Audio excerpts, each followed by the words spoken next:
देखो एनवायरनमेंट वाले सेक्शन में ना 4 चीज़ें आती हैं, क्यू, क्रेविंग, ट्रिगर और रिवॉर्ड। यानी क्यू का मतलब होता है कि आपको ना एक चीज़ जैसे सामने दिखी, अगर आपको किताब पढ़ने का मन है ना और किताब आपके कमरे में बिल्कुल साफ सफाई है और टेबल पर एक किताब रखी हुई ना, तो बहुत चांस है कि उस किताब को देखकर साफ टेबल पर आपका मन करेगा कि हाँ मेरा किताब पढ़ने का मन था, चलो पढ़ते हैं। वहीं दूसरी जगह अगर वहाँ पर आपकी किताबें बिखरी पड़ी हैं या सारा सामान कमरे में बिखरा पड़ा है, तो शायद आपको ना वो मेंटल स्पेस ना मिले जहाँ पर आप मोटिवेटेड और इंस्पायर फील करो वो किताब पढ़ने के लिए। तो मेरे कहने का मतलब ये है कि आप लाइफ में कुछ भी करना चाहते हो ना, बड़ा छोटा बड़ा प्रोजेक्ट कुछ भी, अगर आप सही एनवायरनमेंट क्रिएट नहीं करोगे उसके लिए, पहला। दूसरा, अगर आपकी 2 भाई हैं अपने, mister A and mister B, और वो दोनों ओबेसिटी यानी कि मोटापे से परेशान हैं। एक रात को वो डिसाइड करते हैं, कुछ मोटिवेशनल वीडियो देखते हैं और वो डिसाइड करते हैं कि भाई अगले दिन से ना हमको वॉक पे, रनिंग पे जाना है। और अब हमारा जो गोल है ना वो ये है कि हमको 10 या 20 केजीज वेट कम करना है। वो दो अलग अलग ज्योग्राफिक लोकेशन पे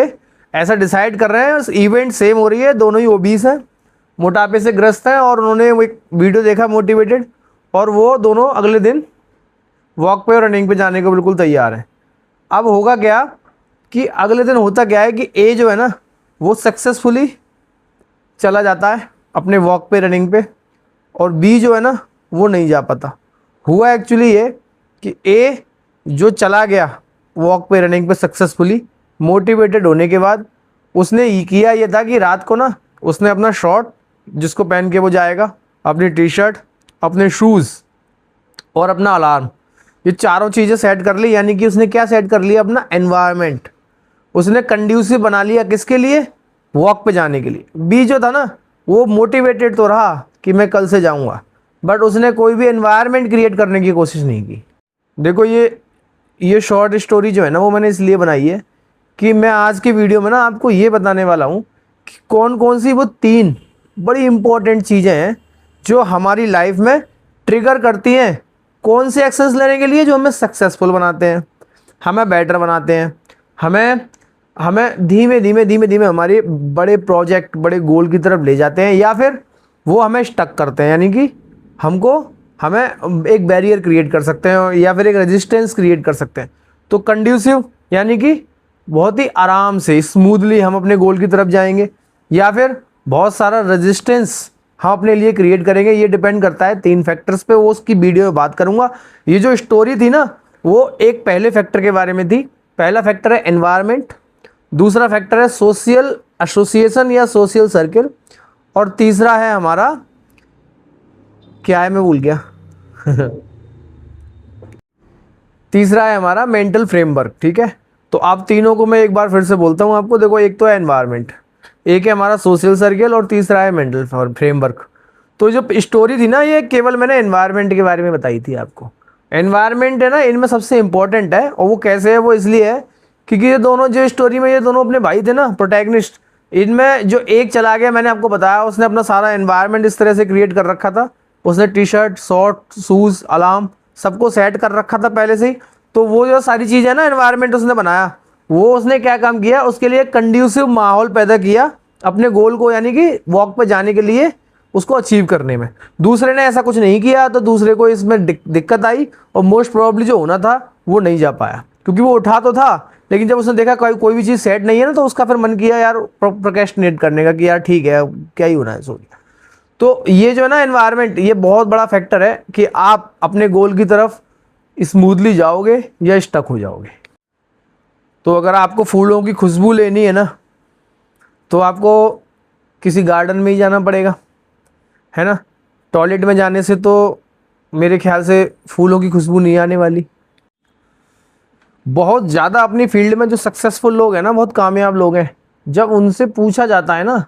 तो हार्ड वर्क तो सब बोलते हैं, तो बड़ी कॉमन सी बात है कि यार हार्ड वर्क किया हमने, डेडिकेशन दिया, डिसिप्लिन दिया, बड़े भारी भरकम जो शब्द होते हैं ना वो सब इस्तेमाल करते हैं। और हमको ही पता होता है कि यार बंदा जो होगा ना वो यूनिडायरेक्शनली किसी एक प्रोजेक्ट पे, किसी एक फील्ड में बड़ी हार्ड ट्रेनिंग करने के बाद वहाँ तक पहुँचा है। वो सारी बातें तो हैं, लेकिन वो पता है अपनी लाइफ की स्टोरी जब नरेट करते हैं ना तो कुछ इंपॉर्टेंट चीज़ें, कुछ ऐसी चीज़ें जो कॉमन आई से ना डिस्ट्रैक्ट हो जाती है, यानी कि छुप जाती है, इनविजिबल हो जाती है ना, वो ये है कि वो ये कहते हैं, मतलब ज़्यादातर लोग जो मतलब मेजोरिटी उनमें से 90-95% एक बात कहती है एनवायरनमेंट, कि यार हमें ना सही टाइम पे एनवायरनमेंट मिल गया, हमें सही टाइम पे मेंटोर यानी गुरु मिल गए, या फादर फिगर के रूप में या टीचर के रूप में। और तीसरा उन्होंने वो बोलते हैं कि मतलब मुझे ऐसी किताबें, ऐसे लोग मुझे मिलते गए कि वो जो ना मेंटली मुझे टफ बनाते हैं सिचुएशंस, कि डाउट, कन्फ्यूजन है ना, डिफ़िकल्टी, ये सब होने के बावजूद भी ना मतलब मेरा दिमाग जो था इस चीज़ में था कि मैं प्रोसेस को एंजॉय कर रहा हूँ। वो था मेंटल फ्रेमवर्क। सोशल एसोसिएशन मैंने बता दिया, वो बोलते हैं कि टीचर है ना, कोई भी फादर फिगर या कोई भी गुरु जिन्होंने उन्हें गाइड किया। और पहला मैंने एनवायरनमेंट का आपको बता ही दिया कि एनवायरनमेंट जो है ना, आपका जो रूम का वो जहाँ पर आप रहते हो, आपकी मोहल्ले की कंडीशन, आपकी कंट्री की कंडीशन, आपका कमरा, मेन आपका प्राइवेट स्पेस, वो सारी चीज़ें कंट्रीब्यूट करती हैं इस चीज़ में कि आप जो है लाइफ में कितनी इजीली किसी चीज़ को पा सकते हो और कितनी ज़्यादा रेजिस्टेंस आपको क्रिएट होंगी आपके एनवायरनमेंट की वजह से अपनी चीज़ को पाने में। देखो एनवायरनमेंट वाले सेक्शन में ना 4 चीज़ें आती हैं, क्यू, क्रेविंग, ट्रिगर और रिवॉर्ड। यानी क्यू का मतलब होता है कि आपको ना एक चीज़ जैसे सामने दिखी है, अगर आपको किताब पढ़ने का मन है ना, और किताब आपके कमरे में बिल्कुल साफ़ सफाई है और टेबल पर एक किताब रखी हुई है ना, तो बहुत चांस है कि उस किताब को देखकर साफ टेबल पर आपका मन करेगा कि हाँ मेरा किताब पढ़ने का मन था, चलो पढ़ते हैं।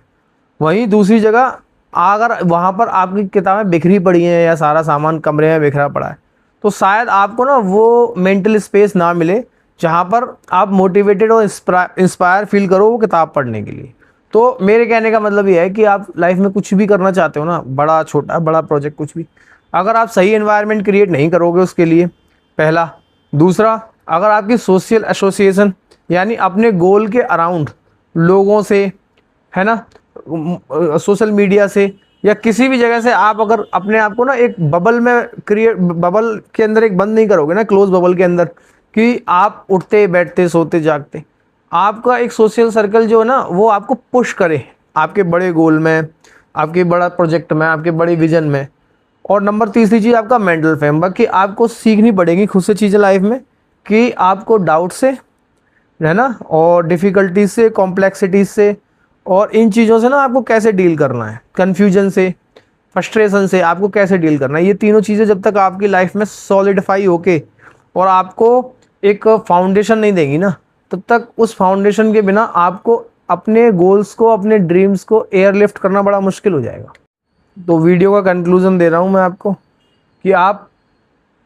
एटॉमिक हैबिट्स नाम की किताब है, वो मेरी जो वीडियो का जितना भी अगर एक रेफरेंस में दे आपको एक बुक से दे सकता हूँ ना, तो आपको उस बुक को डीपली ज़रूर स्टडी करना चाहिए। One of the best books that can change your life, a single book that can change your life, है ना। वो आपको बताएगी जो मैं आपसे कह रहा हूँ ना, वो आप जब उसको डीपली स्टडी करोगे तो आपको समझ में आएगा कि मैं जो आपसे कह रहा हूँ ना, कि ये जो इन्वायरमेंट वाली बात है ना, हैबिट बिल्डिंग वाली बात है ना, अपने आप को मेंटली टफ और मेंटली रिजिलियंट, बाहर की जितनी भी डिस्ट्रैक्शन है ना उनसे अपने आप को स्ट्रॉन्ग रखने की बात है, या फिर मेंटोर और गुरु वाली बात है। इसमें आप रॉबर्ट ग्रीन की जो एक बुक है मास्टरी, मैं उसका रेफरेंस आपको दे सकता हूँ। अगर ये सारी बुक्स, ये दोनों बुक अगर आप पढ़े ना, तो आपको इस वीडियो का ना पूरा रेफरेंस ये समझ में आएगा कि आप अगर नेक्स्ट स्टेप लेना चाहते हो ना इस वीडियो से हेल्प लेके, कि मैं डीपली कहाँ से स्टडी करूँ इन चीज़ों को, तो ये दोनों बुक हैं, mastery by Robert Greene and ये आपका जेम्स क्लियर की एटॉमिक हैबिट्स। वीडियो कैसा लगा? अगर आपको हेल्पफुल लगा हो तो वीडियो को लाइक करना, सब्सक्राइब करना और शेयर कर सकते हो किसी भी अपने भाई को जो आपको लगता हो कि लाइफ में स्टक है। गोल्स तो बहुत बनाता है, बड़ी बड़ी बातें तो बहुत करता है, सोचता तो बहुत है, पर प्रैक्टिकली उसको अप्लाई नहीं कर पाता। आप उसकी हेल्प कर सकते हो इस वीडियो से। Thank you very much.